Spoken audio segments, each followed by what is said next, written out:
Vamos continuar então o nosso estudo. Agora nós estamos entrando aí no capítulo 3, vai do artigo 12 até o artigo 48. Nós vamos falar do poder legislativo, que é um dos poderes aí do município. Tá bem? Peço que tu vá seguindo aí, que tu vá acompanhando com o teu material, que tu vá fazendo as anotações. E aí, para nós poder começar a conversar, a gente vai conceituar, vai dar o significado de alguns termos que nós vamos usar aqui na nossa caminhada junto. Tá bom? Vamos lá, vamos continuar focado, vamos estudar com calma nesse primeiro momento para nós nos aproximar bem da nossa lei, tá? Então, o que é a mesa da Câmara? A mesa é o órgão responsável ali pela direção dos trabalhos legislativos, pelos trabalhos da Câmara e dos serviços administrativos ali. Então, há uma eleição e a gente vai falar daqui a pouco que acontece essa eleição aí anualmente para escolher quem vai compor a mesa da Câmara. A comissão, o que são as comissões parlamentares? As comissões são os órgãos técnicos ali de apoio ao processo legislativo, de apoio a. Entra um projeto de lei na Câmara, são nas comissões que serão discutidos ali. Ele dá apoio a todas as atribuições ali aos vereadores para as tomadas de decisões. Estão formadas por vereadores e a função principal deles é examinar e emitir parecer e relatório a respeito de algum projeto de lei que está andando, que está em tramitação ali na Câmara de Vereadores. Para as tomadas de decisões, para os votos, para aprovar ou rejeitar as decisões dos vereadores, elas têm a necessidade de quórums, né? Quórum simples, quórum qualificado. E a gente daqui a pouquinho vai falar em maioria simples, em maioria absoluta, em maioria qualificada. Vamos tentar agora, a gente tentar deixar isso claro, assim. Então, toda vez que eu falar em quórum, que a legislação ali, a lei vai falar em quórum, ela apenas está falando ali em um número, tá? Um número mínimo necessário de pessoas para que um evento aconteça. Como uma votação, por exemplo. Então, para isso pode ser o quórum de maioria simples, pode ser um quórum com maioria absoluta, aqui precisa um quórum de maioria qualificada. Então, o quórum é como se eu falasse, ó, o número mínimo de pessoas ali para que aconteça esse evento.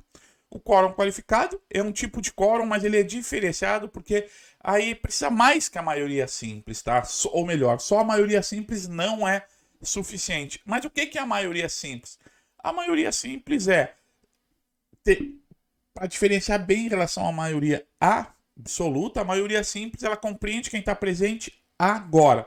Vamos pensar em relação à Câmara de Vereadores daí da tua cidade. São 11 vereadores. Quando eu falar em maioria simples, estou falando em relação à maioria dos presentes. Bom, se tem naquela reunião ali 5 vereadores, eu vou falar em maioria simples, a maioria de 5. Quanto é a maioria de 5? 3. Ou seja, 50% mais um dos presentes. Vamos pensar assim, essa é a maioria simples. A maioria simples tem relação com os presentes naquele momento. Vamos pensar que tu faz parte aí de um time de futebol e tem uma diretoria no time de futebol e a diretoria de futebol aí são 20 pessoas. A maioria simples de 20 pessoas, o que é? Se a metade é 10, a metade mais 1, a maioria simples são 11 pessoas. E a maioria absoluta? A maioria absoluta tem a ver com o total dos membros ali da tua diretoria. Entendeu? Vamos pensar aqui para a Câmara de Vereadores aqui de novo. São 11 vereadores.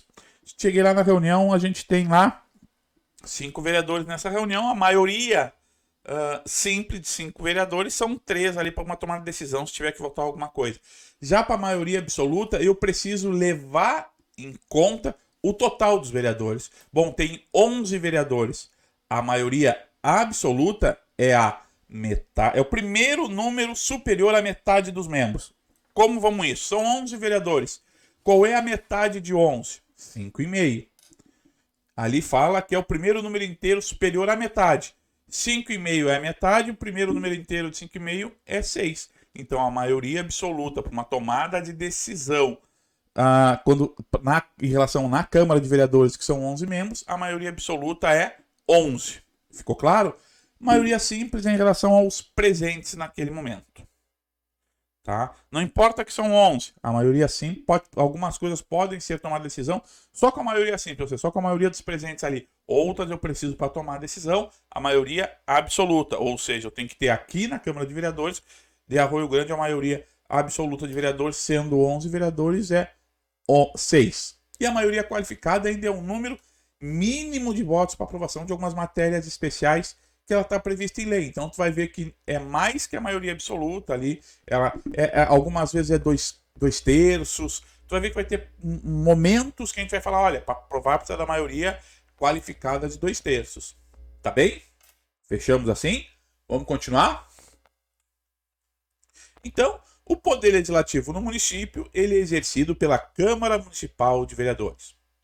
Durante a sessão legislativa ordinária, a Câmara funciona no mínimo uma vez por semana. O que é uma sessão legislativa ordinária? A sessão legislativa ordinária, ela compreende há um ano do serviço ali da Câmara de Vereadores. Então, a Câmara de Vereadores, ela tem ali, por mandato de vereador, 4 sessões legislativas. Tá bem? Então, uma sessão legislativa é um ano de trabalho da Câmara de Vereadores e ela se divide em 2 períodos.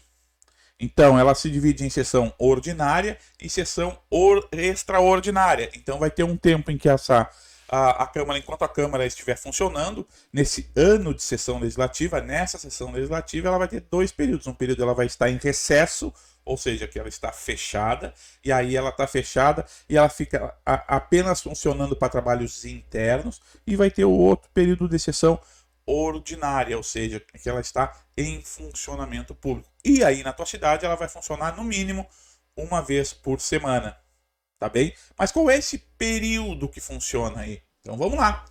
A Câmara de Vereadores aí ela funciona de 1º de fevereiro até 17 de julho, quando entra em recesso, ou seja, nesse período aqui ela não funciona e ela retorna a funcionar dia 1º de agosto e vai até 22 de dezembro. Guarda e anota aí. Então, a sessão legislativa ordinária daí da Câmara de Vereadores é do dia 1º de 2 até 17 do 7, entra em recesso e depois volta de 1º do 8 até 22 do 12. As reuniões nesses 2 períodos aqui, elas se chamam de sessões ordinárias. Ou seja, são sessões que elas estão ali já programadas para acontecer. A Câmara está aberta para fazer as suas atribuições. Já no período de recesso, esse período que a Câmara vai estar fechada para o atendimento público, mas realizado apenas serviços internos, se tiver alguma reunião, alguma sessão, alguma votação nesse período aqui, vai ser chamado de sessão extraordinária. Fechou? Bem simples, né? Então, o regimento interno da Câmara definirá os critérios e procedimentos quanto às realizações das sessões legislativas, quer ordinárias, extraordinárias ou solenes, e também vai disciplinar a participação das entidades e associações de classe nas sessões ordinárias da Câmara. Vamos lá? Sessão ordinária, aquela que acontece no período que a Câmara está aberta. Sessão extraordinária, aquela que acontece no período que a Câmara está fechada para o público. As sessões ordinárias do Poder Legislativo são realizadas na Câmara Municipal de Vereadores, mas elas podem, tá, excepcionalmente serem realizadas na sede das associações comunitárias dos bairros, da cidade e do interior do município. No primeiro ano de cada legislatura, cuja duração coincide com a do mandato dos vereadores, a Câmara se reúne no dia 1º de janeiro para dar posse aos vereadores, ao prefeito e ao vice-prefeito, como eleger a sua mesa, a comissão representativa e as comissões permanentes, entrando depois de feita a sessão, ela entra em recesso para começar a funcionar de acordo com o prazo que a gente estudou no parágrafo anterior. Quando encerrar cada sessão legislativa ordinária ou certo lá no final do primeiro ano, são eleitas a mesa e as comissões para o ano que vem, ou seja, para a sessão subsequente. Só não vai acontecer isso na última sessão, ou seja, no término do mandato. Lá na eleição, no ano após as eleições, não acontece essa eleição no próximo ano, porque a gente tem que esperar os vereadores eleitos chegarem para entre eles se escolherem. Por isso que disse anteriormente que isso é escolhido lá no dia 1º de janeiro, quando é dado posse para os vereadores, os prefeitos, escolhido a sua mesa. Para a convocação extraordinária, naquele período de recesso, quem é que pode fazer essa comissão extraordinária? O presidente da Câmara, 1/3 de seus membros, a comissão representativa ou o prefeito pode convocar. Nas sessões legislativas extraordinárias, a Câmara só pode deliberar sobre a matéria da convocação. O que é isso? O que isso diz? Bom, só quem pode convocar uma sessão extraordinária, que é aquela sessão que acontece no recesso, e quem faz isso é o presidente, 1/3 dos vereadores, a comissão representativa ou o prefeito, eles têm que justificar por que estão convocando. para esse recesso. Quando justifica, ali vai ter um tema. E esse momento da sessão extraordinária, ela vai falar só sobre esse tema. E para essas reuniões extraordinárias, a convocação dos vereadores será sempre pessoal. Agora, lembra que a gente falou antes? Então, a Câmara Municipal funciona com a presença no mínimo da maioria de seus membros.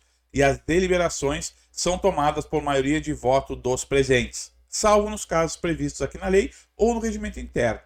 Quando se tratar da votação do plano diretor, do orçamento de empréstimo, de auxílio à empresa, de concessão de privilégios e de matéria que verse sobre interesse particular, além de outros que podem ser citados aqui na lei ou no regimento interno, o número mínimo prescrito é de 2/3 dos seus membros.